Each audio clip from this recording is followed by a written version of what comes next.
Chapter 23, Strange Answers. Lawyer Plum was there in one pair of airs when Otis Amber danced into the game room. "Hee!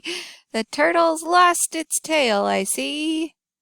Turtle slumped low in her chair. Flora Baumbach thought the short, sleek haircut was adorable, especially the way it swept forward over her little chin. But Turtle did not want to look adorable. She wanted to look mean. The dressmaker fumbled past the wad of money in her handbag. "Here, Alice, I thought you might like to see this." Turtle glanced at the old snapshot. "It's Baba, all right, except younger. Same dumb smile." Suddenly, she sat upright. "That's my daughter, Rosalie," Flora Baumbach said. "She must have been 9 or 10 when that picture was taken." Rosalie was squat and square and squinty. Her protruding tongue was too large for her mouth. Her head lolled to one side. "I think I would have liked her, Baba," Turtle said. "Rosalie looks like she was a very happy person. She must have been nice to have around." Thump, thump, thump, thump. "Here comes the victims," Sidel Pulaski announced. Angela greeted her sister with a wave of her crimson-streaked healing hand. Turtle had convinced her not to confess. It would mean a criminal record. It would kill their mother, and no one would believe her anyhow. "I like your haircut." "Thanks," Turtle replied. Now Angela had to love her forever. Most of the heirs had to comment on Turtle's hair. "You look like a real businesswoman," Sandy said. "Well, that's an improvement," Denton Deer said. "You look nice," Chris said.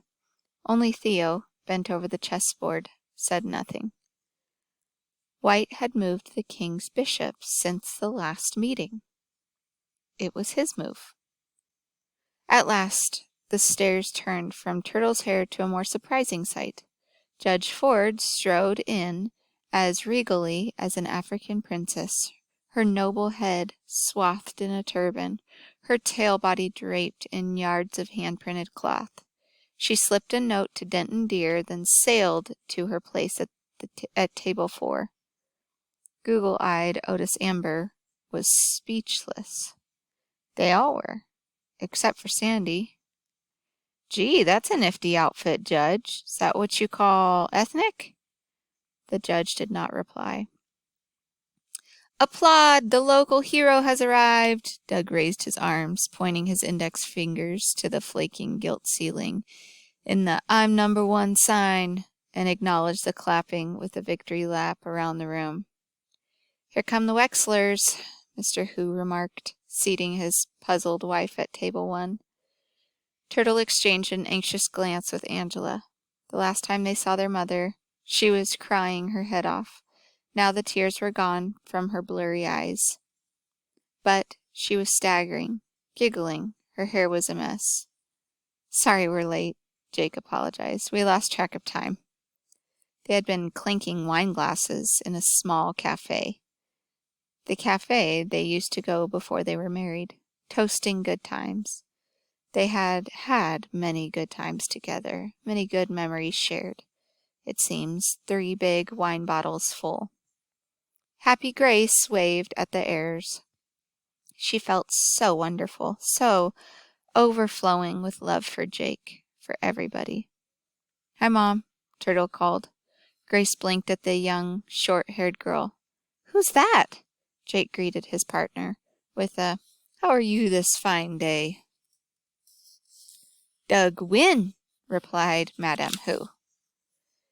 Having opened the door to the last of the heirs, a tense and troubled Crow took her seat next to Otis Amber. Ghost threatened, she waited for the unseen. "Hey, lawyer, can we open these?" Otis Amber shouted, waving an envelope. Similar envelope lay on each table. His forehead creased with uncertainty. Ed Plum fumbled through his papers. "I guess so," was his opinion. Cheers erupted as the heirs withdrew the checks. Again, Judge Ford signed her name to the $10,000 check and handed it to the doorman. Here you are, Mr. McSuthers. This should tide you over until you find another job. Sandy's heartfelt thanks was muffled by Siddell Pulaski's loud shh. Shh, Grace Wexler mimicked, and then she dropped her head into her crossed arms on the table and fell asleep to the sound of the lawyer's throat-clearing coughs. 12th.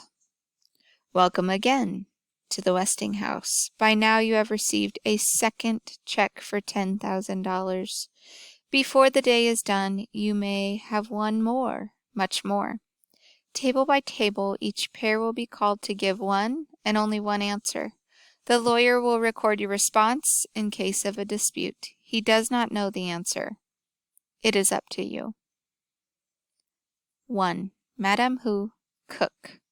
Jake Wexler, bookie. Bookie? He really must have been distracted when he signed that receipt. Jake studied the 5 clues on the table. Of America and God above. Even knowing his wife's clues didn't help.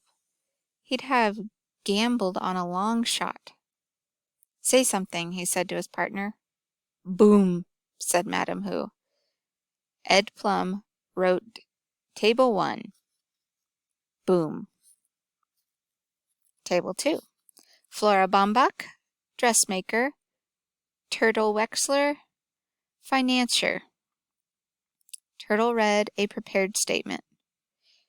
In spite of the fact that the stock market dropped 30 points since we received our $10,000, we have increased our capital to $11,587.50, an appreciation of 27.8% calculated on an annual basis. Flora Baumbach slapped a wad of bills on the table and 2 clinking quarters. In cash, she said. Ed Plum asked them to repeat their answer. Table 2's answer is $11,587.50. Sandy applauded. Turtle took a bow. Table 3. Christos Theodorkis, ornithologist, Denton Deer, intern. Ornithologist? His brother must have given him that fancy title when he filled in the receipt. Maybe he would become an ornithologist someday. He was a lucky person getting that medicine and all. He didn't want to accuse anybody, not Judge Ford, Apartment 4D, not Otis, Grain, Amber, not the limper, just everybody limped at one time or other. Today Sandy was limping. I think Mr. Westing is a good man, Chris said aloud. I think his last wish was to do good deeds. He gave me a partner who helped me. He gave everybody the perfect partner to make friends. What is the table 3's answer? The lawyer asked. Denton Deer replied. Our answer is, Mr. Westing was a good man. Table 4. J.J. Ford, Judge, Alexander McSuthers, fired. We don't have an answer, the ex-doorman responded as planned.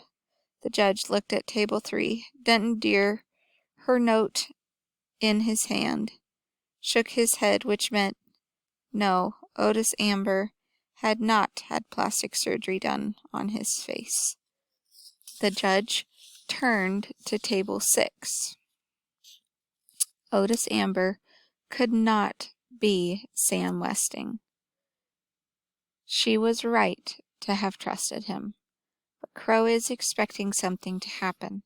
Crow knows she is the answer. She knows she is the one. Table 5. Grace Windclopple Wexler, restaurateur. James Who, inventor. Grace raised her head. Did somebody say Windclopple? Never mind, Windclopple, it's our turn, Who snarled. The lawyer got names and positions all fouled up, and I've got a drunk for a partner. He prodded Grace to her feet. Faces were swirling, the floor was swaying. Grace grabbed the edge of the floating table and gave her answer in a thick, slurred voice. The newly decorated restaurant. Who's on first? The Eatery of Athletes will hold its grand reopening on Sunday. Specialty of the day, fruited sea bass on purple waves. Grace sat down where the chair wasn't. Turtle gasped. Angela looked away, and the heirs tittered as Jake helped his wife up from the floor. What is Table 5's answer, please? The lawyer pressed. Ed Plum, said Mr. Who. Yes, sir? That's our answer. Ed Plum. Oh. Table 6. Bertha Erica Crow, mother. Otis Amber, deliverer. Mother? Did I write mother? Crow mumbled. Is that your answer? Ed Plum asked. I don't know. Otis Amber replied. Is mother our answer, Crow? He could have sworn she had again signed the receipt, Good Salvation Soup Kitchen. Crow repeated, Mother. And that's what the lawyer wrote down. Table 7. Douglas Who, champ. Theo Theodorcus, writer. Their clues, a chemical formula for an explosive and the letters O-T-I-S. Doug, basking in glory, didn't care. Theo stood, turned to the man he was about to accuse, and saw the scene in the soup kitchen. Saw Otis Amber cooking soup for the dirty, hungry man. No answer. Theo said, sitting down. Table 8. Sidel Pulaski, victim. Angela Wexler, person. Sidel was dressed for the occasion in red and white stripes, leaning on crutches decorated with white stars on a field of blue to match the cast on her ankle. She hummed into pitch pipe and began to sing one note above the pitch she played. Oh, beautiful for spacious skies, for amber waves of grain, for purple mountain majesties above the fruited plain. What a spectacle she made, her wide rear end sticking out, singing in the tuneless nasal voice. The derisive smiles soon faded as pair by pair the heirs heard their code words sung. America, America, God shed his grace on thee, and crown thy good with brotherhood from sea to shining sea. Such a beautiful song, Grace Wexler slurred, but the others sat in somber silence. Even Turtle thought Table 8 had won. What is your answer? Ed Plum asked. Our answer? Sidel Pulaski announced with certainty, is Otis Amber. The heirs listened to the lawyer read the next document, but their eyes stayed fixed on Table 8's answer. Otis Amber. 13th. Okay, folks, there will be a short break before the big winner is announced. Bertha Erica Crow, please rise and go to the kitchen for refreshments. Dazed with fear, Crows rose. The 13th section. 13 was an unlucky number. Judge Ford told Sandy to follow her. Hey, Crow, old pal, do me a favor and fill this one for me, he said, handing her his flask as they left through the door. I'll go on the wagon starting tomorrow. Promise. Angela left the room, too, concerned over Crow's trance-like state. Turtle followed Angela to make sure she didn't end up in the fireworks room again. The judge remained seated, watching the remaining heirs who were watching Otis Amber. The delivery boy had had enough of suspicions. He swept a pointed finger across their range, imitating the sound of a machine gun.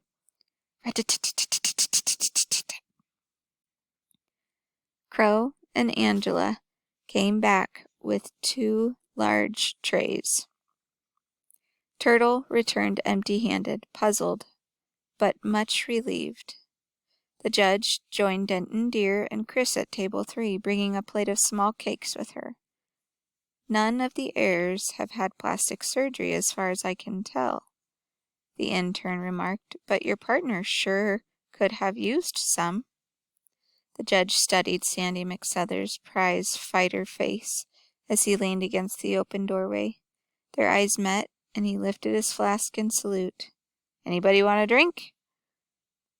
Sure, Grace Wexler replied with a giggle, but Jake gave her a cup of strong black coffee instead. We must keep our wits about us, Mr. McSuthers, Judge Ford said, walking toward him. Sam Westing has not made his final move. Nothing like scotch to clear the head, he replied. He took a long swig, coughed, wiped his mouth on the sleeve of his uniform, and glared at Crow with narrowed, watery eyes. Theo grinned down at the chess table. White had made another move. A careless move.